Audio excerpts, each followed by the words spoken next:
খবর খেয়ে দেখ না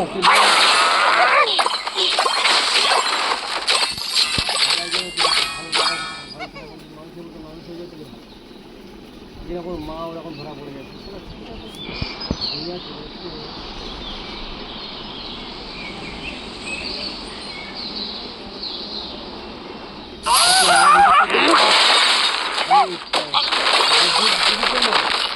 দুধ আমি কিন্তু এখনো নেইনি, ওই খাউড়ি কোটো দুধ কিনে দিয়েছিল একটা, বুঝলে, সেইটা চালাচ্ছে। ওই দুধ আমি নেইনি, দুই বছর 200 টাকা নিয়েছিলাম মনে আছে। এই রাত্রিবেলা অল্প বললাম ফোন করে 200 টাকা তুমি নিবি, ওই দিক থেকে দেখবি কেটে দেবো না, ঠিক আছে? হ্যাঁ,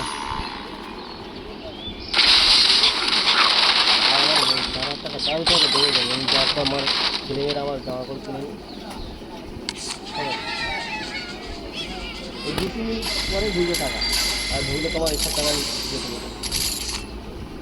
আজকে দেবে না? আজকে হবে না, সেই সোমবার দিন দেবো।